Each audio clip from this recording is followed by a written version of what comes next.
ഈ ഒരു സെഷനിൽ നമ്മൾ നോക്കി മനസ്സിലാക്കാൻ പോകുന്നത് പ്രൈവറ്റ് രജിസ്ട്രിയിലുള്ള ഇമേജസിനെ നമുക്ക് നമ്മുടെ ലോക്കൽ മെഷീനിലോട്ട് എങ്ങനെ പുള്ള് ചെയ്ത് കൊണ്ടുവരാമെന്നുള്ളതാണ്.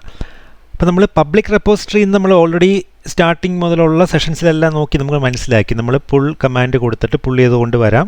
പ്രത്യേകിച്ച് ഒതൻറ്റിക്കേഷൻ മെക്കാനിസത്തിൻ്റെ ഒന്നും ആവശ്യമില്ല.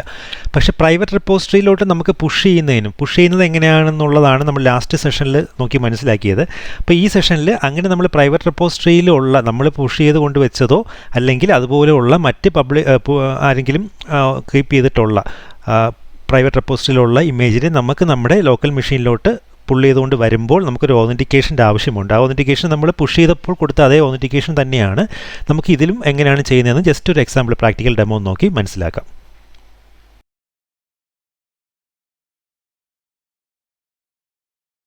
അപ്പോൾ നമുക്ക് ഡോക്കർ ഇമേജസിൻ്റെ ലിസ്റ്റ് ഇപ്പോൾ ഉള്ള ഇമേജസ് ഒന്നുകൂടെ ഒന്ന് നോക്കാം.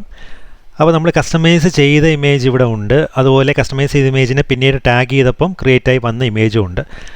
അപ്പോൾ നമുക്ക് ഈ ഇമേജാണ് നമുക്കിപ്പോൾ നമ്മുടെ പ്രൈവറ്റ് റെപ്പോസിറ്ററിയിലുള്ള ഡോക്കർ ഹബിൽ നമ്മൾ പുഷ് ചെയ്ത കഴിഞ്ഞ സ്റ്റേജിൽ. അപ്പോൾ നമുക്ക് ഇവിടുത്തെ ലോക്കൽ മെഷീനിൽ നിന്ന് അതങ്ങ് റിമൂവ് ചെയ്യാം. എന്തായിരുന്നാലും ഈ രണ്ട് ഇമേജസ് നമ്മൾ കസ്റ്റമൈസ് ചെയ്ത ഇമേജും ടാഗ് ചെയ്ത ഇമേജും നമുക്കങ്ങ് റിമൂവ് ചെയ്യാം. കാരണം ഓൾറെഡി ഉണ്ടെങ്കിൽ നിങ്ങൾക്ക് നിങ്ങളെ പുള്ള് ചെയ്ത് കാണിക്കാൻ എനിക്ക് പറ്റില്ല. ഓൾറെഡി ഉള്ളതുകൊണ്ട് അത് രണ്ടാമത് പുള്ളാവില്ല.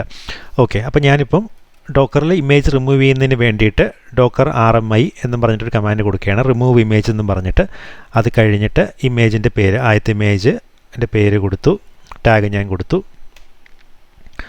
അത് കളഞ്ഞു. അതിന് ശേഷം അടുത്തത് നമുക്ക് ഈ ഒരു ഇമേജും കൂടെ നമ്മൾ ടാഗ് ചെയ്ത ശേഷം ക്രിയേറ്റ് ആയ ആ ഒരു ഇമേജും കൂടെ ഞാൻ റിമൂവ് ചെയ്യുകയാണ്. ഓക്കെ, വീണ്ടും നമുക്ക് ഡോക്കർ ഇമേജസ് ലിസ്റ്റ് ഒന്ന് നോക്കാം. ഓക്കെ, ഇപ്പോൾ ആ രണ്ട് ഇമേജസും പോയി, ഇവിടുന്ന് ലിസ്റ്റിൽ നിന്ന് പോയിട്ടുണ്ട്. അപ്പോൾ നമുക്ക് ഡോക്കർ പുൾ കമാൻഡ് ഉപയോഗിച്ചിട്ട് നമുക്കൊന്നുകൂടെ പുള്ള് ചെയ്ത് നോക്കാം. നമുക്ക് അതിന് മുമ്പായിട്ടൊരു കാര്യം പറയേണ്ടത്, ഓൾറെഡി ഇപ്പോൾ ഈ മെഷീനിൽ നിന്ന് കഴിഞ്ഞ സെഷൻ ചെയ്യുന്നതിന് വേണ്ടിയിട്ട് ഒതൻറ്റിക്കേഷൻ ചെയ്ത് കഴിഞ്ഞു ഡോക്കർ ഹബിൻ്റെ യൂസർ ഐഡിയും പാസ്വേഡും കൊടുത്തിട്ട്. അപ്പോൾ ആ ഒതൻറ്റിക്കേഷൻ ഓൾറെഡി ഇതിൽ നിന്ന് ചെയ്തത് കൊണ്ട് പുള്ള് ചെയ്യുന്നതിന് പ്രത്യേകിച്ച് പ്രശ്നം വരാൻ ചാൻസ് ഇല്ല. പക്ഷേ അതല്ലാതെ നിങ്ങൾ ആദ്യമായിട്ട് ഒരു പ്രൈവറ്റ് രജിസ്ട്രിയിൽ നിന്നും ഒരു ഇമേജ് പുള്ള് ചെയ്തുകൊണ്ട് വരുമ്പോൾ പ്രശ്നം ഉണ്ടാവുന്നത് കാണിക്കുന്നതിന് വേണ്ടിയിട്ടാണ് ഞാനിപ്പം ഈ ഒരു ഡെമോ നിങ്ങളെ കാണിച്ചു തരാൻ പോകുന്നത്. അപ്പം അതിനുവേണ്ടി നമുക്ക് ആദ്യം ആ ഒരു ഒതൻറ്റിക്കേഷൻ ചെയ്തിരിക്കുന്ന ഫയൽ അങ്ങ് നമുക്ക് ഒതൻറ്റിക്കേഷൻ ഡീറ്റെയിൽസ് സ്റ്റോർ ചെയ്തിരിക്കുന്ന ആ ഫയൽ നമുക്ക് അങ്ങ് ഡിലീറ്റ് ചെയ്ത് കളയാം തൽക്കാലം. ഒരു എക്സാമ്പിൾ കാണിക്കുന്നതിന് വേണ്ടിയിട്ട് ഇതിനകത്തുള്ള ഈ ഒരു ഫയൽ ഞാൻ കഴിഞ്ഞ സെഷനിൽ ഇതിനെപ്പറ്റി ഒന്ന് പറഞ്ഞിട്ടുണ്ടായിരുന്നു. ഓക്കെ, ഇത്രയും ചെയ്തിട്ടുണ്ട്. അപ്പോൾ ആ ഒരു ഒതൻറ്റിക്കേഷൻ ഇപ്പോൾ ഇവിടുന്ന് പോയി.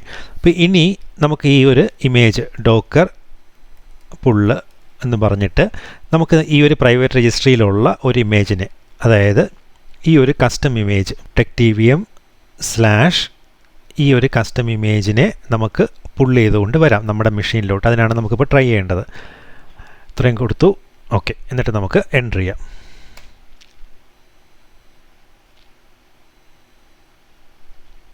കണ്ടില്ലേ? അപ്പോൾ ഇങ്ങനെ ഒരു എറർ മെസ്സേജ് കാണിക്കും, error response from daemon, pull access denied for ഈ ഒരു കസ്റ്റം ഇമേജ്. കാരണം അത് പ്രൈവറ്റ് റെപ്പോസിറ്ററി ആണ്.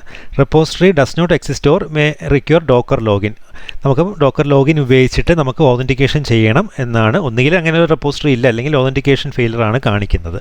അപ്പോൾ നിങ്ങൾ ഫസ്റ്റ് ടൈം ഇങ്ങനത്തെ പ്രൈവറ്റ് റെപ്പോസിറ്ററിയിൽ നിന്ന് ഡൗൺലോഡ് ചെയ്തുകൊണ്ട് വരുവാണെങ്കിൽ ആ ഒരു കറസ്പോണ്ടിങ് റെപ്പോസിറ്ററി ഏതോ ആയിക്കോട്ടെ. നമ്മുടെ ഇപ്പോഴത്തെ ഈ ഒരു കേസിലാണ് ഡോക്കർ ഹബിൻ്റെ എക്സാമ്പിൾ പറഞ്ഞത്. ഇപ്പോൾ AWSൻ്റെ ECR ഉപയോഗിക്കുകയാണെങ്കിലും സെയിം മെക്കാനിസം തന്നെയാണ്. അവിടെയും കറസ്പോണ്ടിങ് കമാൻഡ് നിങ്ങൾക്ക് കാണാൻ സാധിക്കും. ആ ഒരു രജിസ്ട്രിയിൽ ഒരു റെപ്പോസിറ്ററി ക്രിയേറ്റ് ചെയ്യുമ്പോൾ അതിലോട്ട് ലോഗിൻ ചെയ്യേണ്ട കമാൻഡ് അവിടെ തന്നെ അത് പറഞ്ഞു തരും. ഓക്കെ, നമ്മുടെ AWSൻ്റെ DevOps കോഴ്സ് കണ്ടിട്ടുള്ളവർക്ക് അതിനെക്കുറിച്ചൊരു ഐഡിയ കാണുമായിരിക്കും. താല്പര്യമുള്ളവർക്ക് അത് കണ്ടു നോക്കാം. നമ്മുടെ തന്നെ പ്ലേലിസ്റ്റിലുണ്ട്. ഇപ്പോൾ കറൻ്റ്ലി അപ്ലോഡിംഗ് ആണ് എൻ്റെ പല സെഷൻസും. ഓക്കെ, അപ്പോൾ ഇവിടെ നമുക്ക് എന്തായിരുന്നാലും അപ്പോൾ ഒന്നുകൂടെ നമുക്ക് ഡോക്കർ ലോഗിൻ കൊടുക്കാം. ഡോക്കർ ലോഗിൻ കൊടുത്തിട്ട് നമുക്ക് ആ ഒരു ഐഡിയും പാസ്വേഡും ഉപയോഗിച്ചിട്ട് നമുക്കൊന്ന് ഒതൻറ്റിക്കേറ്റ് ചെയ്യാം. ഓക്കെ, ഇപ്പോൾ ലോഗിൻ സക്സീഡഡ് എന്നും പറഞ്ഞ് കാണിക്കുന്നുണ്ട്. അപ്പോൾ ഇനി നമുക്ക് ഒന്നുകൂടെ ഒന്ന് പുള്ള് ചെയ്ത് കൊണ്ടുവരാൻ ട്രൈ ചെയ്യാം.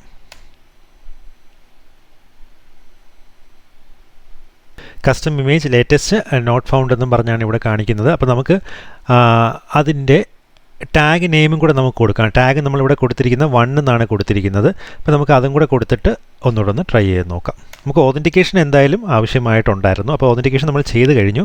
അതിനുശേഷം ലേറ്റസ്റ്റ് നോട്ട് ഫൗണ്ട്, കാരണം ലേറ്റസ്റ്റ് അല്ല, നമ്മൾ ടാഗ് നെയിം അവിടെ 1 എന്നാണ് കൊടുത്തിരിക്കുന്നത്. അപ്പോൾ അത് കറക്റ്റാക്കിയ ശേഷം നമ്മളിപ്പോൾ പുള്ള് ചെയ്തുകൊണ്ട് വന്നപ്പോൾ അത് കറക്റ്റായിട്ട് പുള്ളാവുന്നുണ്ട്.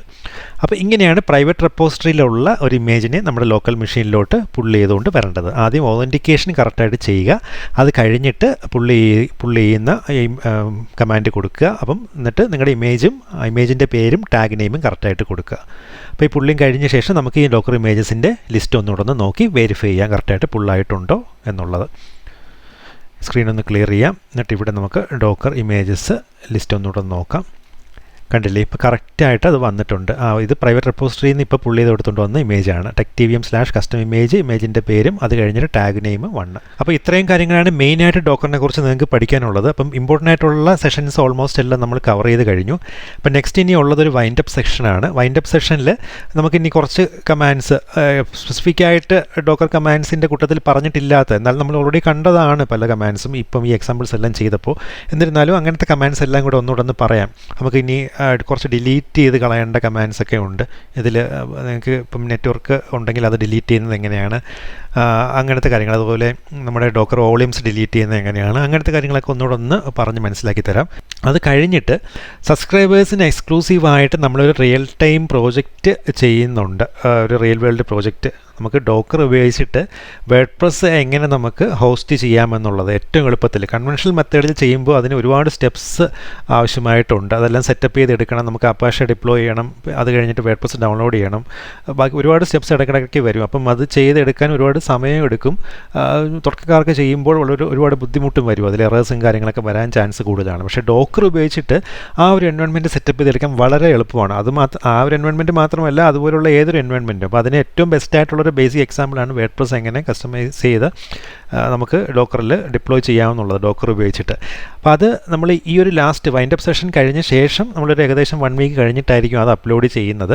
പക്ഷേ അതിൻ്റെ ആക്സസിങ് ലിങ്ക് വന്നിട്ട് ഒന്നുകിൽ നമ്മുടെ പെയ്ഡ് കോഴ്സ് LMS സൈറ്റിൽ നിന്ന് എൻറോൾ ചെയ്തിട്ടുള്ളവർക്കോ അല്ലെങ്കിൽ സബ്സ്ക്രൈബേഴ്സിനോ ആയിരിക്കും കിട്ടുന്നത്. ഓക്കെ, എന്തായിരുന്നാലും വൈൻഡപ്പ് സെഷൻ കഴിഞ്ഞിട്ട് നെക്സ്റ്റ് സെഷൻ വൈൻഡപ്പ് സെഷനാണ്. അത് കഴിഞ്ഞിട്ട് ഏകദേശം ഒരു 1 വീക്ക് കഴിഞ്ഞിട്ടായിരിക്കും ആ ഒരു വീഡിയോ അപ്ലോഡ് ചെയ്യുന്നത് വേർഡ്പ്രസിൻ്റെ. ഓക്കെ, അപ്പോൾ നമുക്ക് നെക്സ്റ്റ് സെഷനിൽ കാണാം.